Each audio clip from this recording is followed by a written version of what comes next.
Quarterflash, Off the Record with Mary Turner, brought to you by Budweiser, the king of beers. For all you do, this Bud's for you. And Levi's Jeanswear, Levi Strauss & Company, official outfitter of the 1984 U.S. Olympic team. Quarterflash, Off the Record. We found the name Quarterflash in a book in John Boylan's library. He's real interested in Australia and New Zealand, and this book was on New Zealand folk phrases. And quarterflash means, it's kind of a derogatory statement, that something is 1/4 flash and 3 parts foolish. And we sort of like the attitude.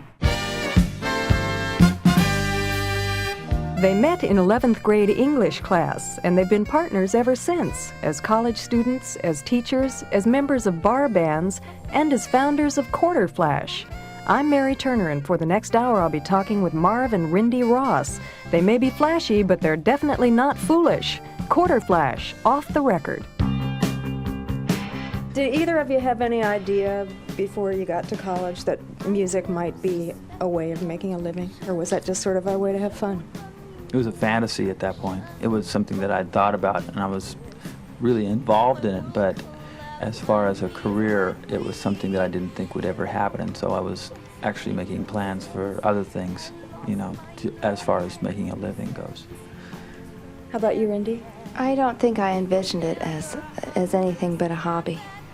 I was one of those people that was really zeroed in from a fairly young age of, you know, what I thought I wanted to do, and I realized once I was doing it that I didn't really have to. For some reason, I was just zeroed in my whole life. I was going to be a teacher, and then I did it, and I thought, well, okay, I've done this. Now, what else is there to do? And at that point, music, since we were doing it on the side, also just seemed like an alternative, really, for the first time. We had a band while we were teaching named Jones Road, and then once we quit teaching, we had a band for a year that was called Beggar's Opera. Then Beggar's Opera, we added one member and turned it into Seafood Mama. Seafood Mama, the name is taken from a Fats Waller song. Mm-hmm. Right, Hold Tight. Who thought that up? Well, I had written a song inspired by the Fats Waller song. It's called Hold Tight, and in the song he has a line, I want some seafood, mama. And so I wrote the song just called Seafood Mama, which was just a real fast swing tune. And the song was real popular when we were playing it in other bands, and it just had a sort of an attitude that we liked, so that's where we went with that. We were playing a lot of swing in those days. Yeah. You played a lot of different kinds of music, didn't you? Yeah, we've played everything from, you know, since we starting out with the folk music that Rindy was doing, and then we went to rock music, and we played country music, for a while. I was playing fiddle, and Rindy was playing bass in a bluegrass band. We've played just about everything but like hardcore jazz. You know.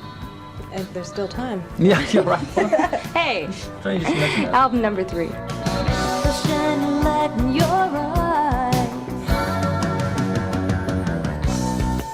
When Seafood Mama was happening up there in Portland, who is this guy, Mr. Fish, who used to hand out... Mr. Fish. We had a friend who does masks and works with latex a lot, and we had another guy who had a whole fish outfit that was a friend of ours. We used a lot of gimmicks, you know. We were heavily into fish imagery. Yeah, we used it whenever we could, and so we had fish masks and clam masks, and it's. People would this guy like in the fish suit. When we were trying to break into Seattle at the time because we had enjoyed a lot of success in Portland, but we really hadn't done much in Seattle. So this guy in the fish suit used to stand on the corner by the club we were playing at, you know, and kind of wheel people in, you know, and with his fin, you know, fin people in to see the band, and it was amazingly successul. Yeah. We used a lot of humor in that band to just get public interest. We actually do anything to get public interest. We you know, it was the name of ruthless self-promotion. Anything we could do. When you're in a bar band, you're trying to make a living. It's like anything you can do is fair, you know. Now, the first recording of Harden My Heart came out a long time before people heard it on your debut Geffen album. Right. Right? A year. Yeah, it was about a year. It's a song that you wrote in your basement studio? Yeah, we recorded in our basement on a little 8-track machine, and it just one of those things. It was sort of a magical combination of sounds. Rindy's saxophone, we found a real neat sound for it, and her voice sounded real good. The drums sounded terrible in retrospect, you know. It sounded like oatmeal box basic sound out of a basement, but it sounded good enough on the air that it fooled a lot of people. 10,000 of them, exactly. Yeah. We sold 10,000 copies of that first single out of our basement of Hard My Heart, and that was what broke the band. But you were still Seafood Mama. Yeah, we were still Seafood Mama, right? In fact, you know, which is funny the flip side is a country western tune, you know. A collector's item. Yeah. It was real funny because the people at the pressing plant that I was dealing with would get a frantic call every 2 weeks saying, I need 1,000 more, and they would keep saying, we don't do business this way. You can't just call up and expect us to drop everything and press 1,000 more of your record. We have time, you know. But I had never done this, and so we kept ordering less than, because we thought, well, this is going to die, we you know. couldn't believe, you know, we started out with 1,000 copies and then went to 2,000. I mean, we just did it like that, 3,000 for it, because we couldn't. Well, it'll never sell more than 3,000. Never sell more than 4,000, and it was just beyond, because nothing had ever been done like that before. So we learned and we had no idea, no rules or ideas, and it just kept going up the charts, and it wasn't. It's even more amazing to me now than it was then, you know, because I look back on it and you just don't see that happen very often. Told you they're not foolish. We'll be right back with more Quarterflash off the record. When you're writing, I mean, considering that a lady is singing and you're a guy, yeah, and you sort of have to shift your viewpoint around. Yeah, well, see, it's I've done it for so many years, being with Rindy for 11 years or whatever. We've been playing music together. It's second nature. Since I've never sung myself, and she has always been my voice in all the various bands we've been through. For 10 years I've been writing like that, so now it's very easy for me to do. Because on that song, Take Me to Heart, the line about how you're going to hear me on the radio, it sounds like it's very much about Rindy. Mm-hmm. Guess it does. I don't know.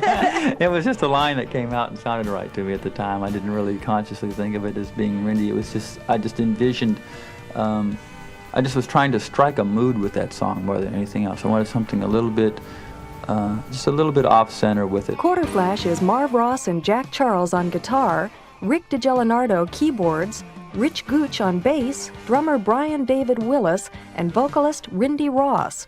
Rindy isn't your standard front lady. You won't catch her shaking a tambourine during the instrumental breaks. She'll be cooking on saxophone. I think the inspiration really came from my father, who had played, and since we had one, and it's one of those things where it was just sort of there that I could fool around with. And Marv really encouraged me too that it would be fun to have a lead instrument in the band that was, at the time, saxophone was really not enjoying the heyday Nobody that it is now. was using it when we started using it. So we thought, wow, this would be great, especially as we were beginning to play kind of swing material. This was the heyday of country rock. This was like 73, right during Jackson Browne and the Eagles and all that was happening real big. And saxophones were not really used on the radio much except in R&B and disco stuff. So we thought we were really adding at that time, fairly unique element.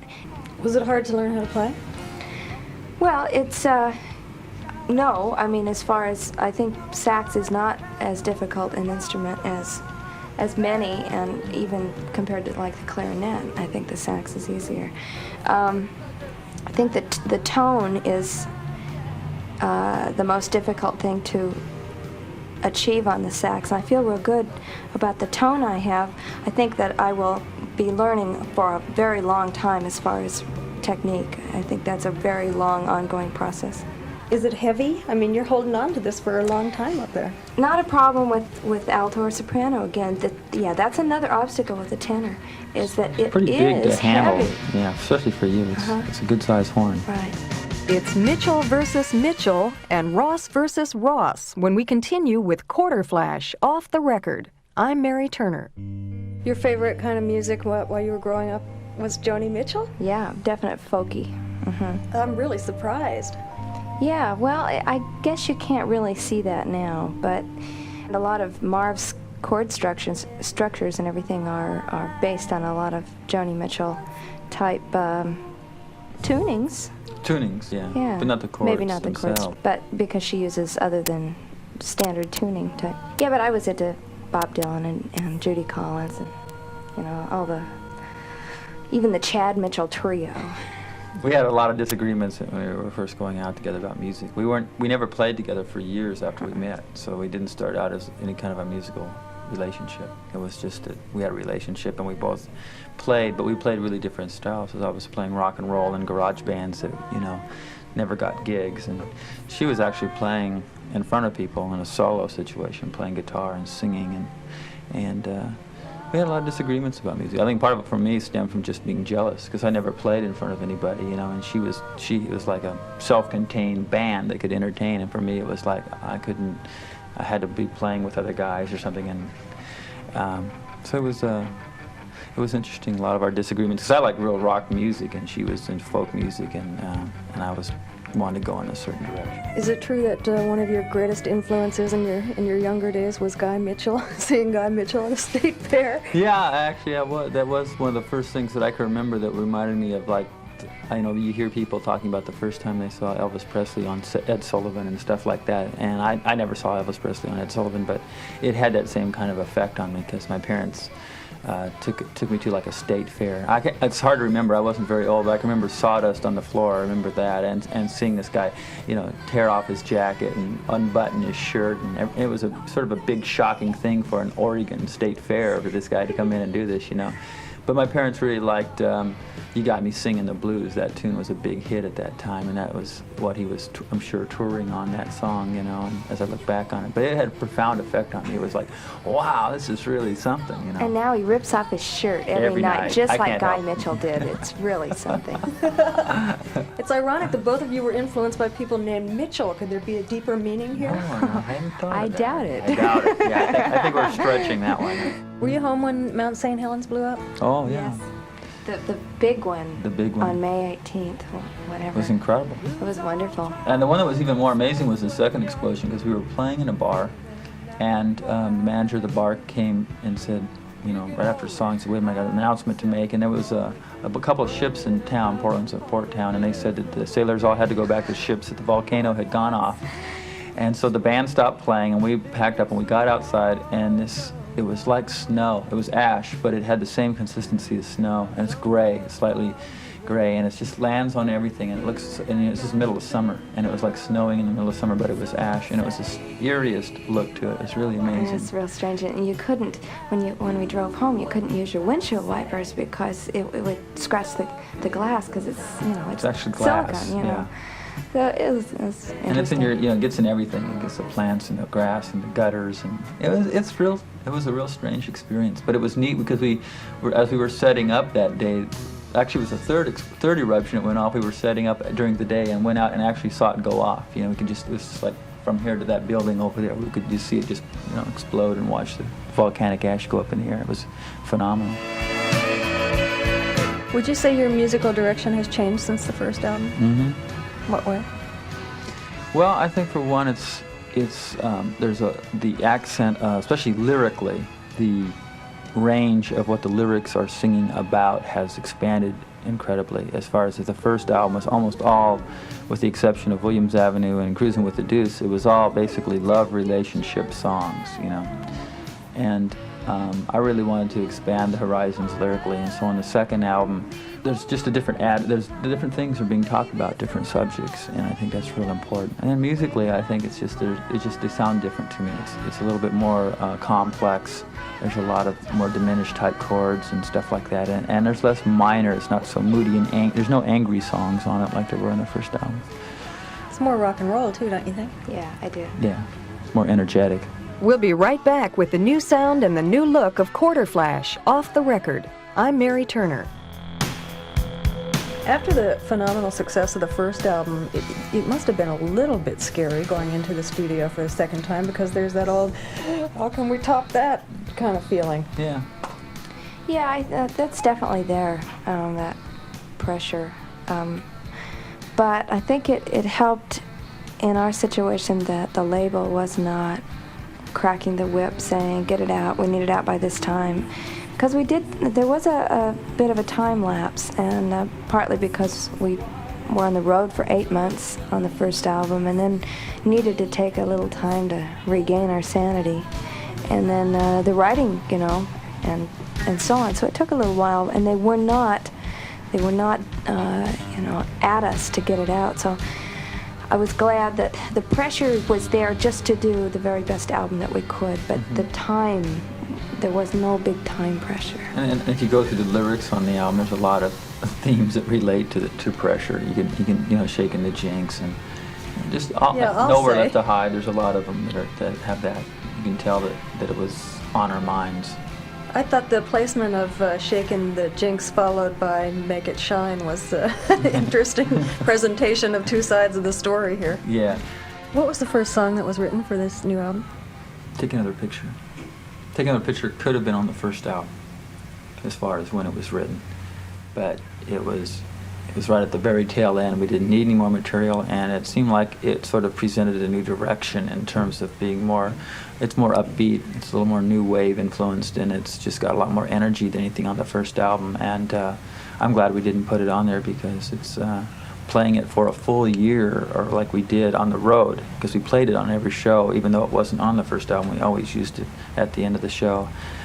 We came up with the idea of the camera and Rindy taking pictures of the audience while we play the song, and that became such a huge hit for the first time that we did it, that it was like from then on, well, we'll just have to use this every night. And so it was great to play the song a full, well, it was over a year before we recorded it, because then by that time everybody had gone through experimenting all the parts and stuff, and it was great to go in the studio and do it live like that.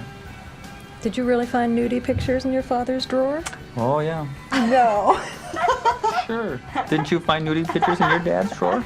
No, it was my brother's drawer. In your brother's drawer. Well, see, it's got to be in a drawer. I mean, well, I guess it could be under the mattress or wherever, That's just an experience that everybody goes through, and it's just something that was, it sticks in your mind, and it's kind of something that I thought was funny to write about. The photo that's on the cover of your album, where'd you find that? Rindy found it, actually. Well, we were looking for kind of the ultimate photo, to epitomize the lyrics of Take Another Picture. And I came across this book by Bernard Facon of mannequins at summer camp. And I mean, it's out there. Actually, our art director found the book and gave it to you. Right. And this one photo was of kind of the group shot at the end of camp, where all these mannequins are posing for this group shot, and I just loved it. Also because it's real bright and direct opposition, really, to the first album cover. The first one being so dark and moody, and this one seems so bright and kind of out there. And I think we're feeling a lot more positive. I thought you were going to say you're feeling more bright and out there. Yeah, well, I almost did. Quarterflash, Off the Record with Mary Turner, has been brought to you by Budweiser, the king of beers. For all you do, this Bud's for you. And Levi's Jeanswear, Levi Strauss & Company, official outfitter of the 1984 U.S. Olympic team. This special program was written and produced by Marcia Richardson. Production and engineering by Bill Levy. Off the Record with Mary Turner is a presentation of Westwood One. Executive producer, Norm Pattis.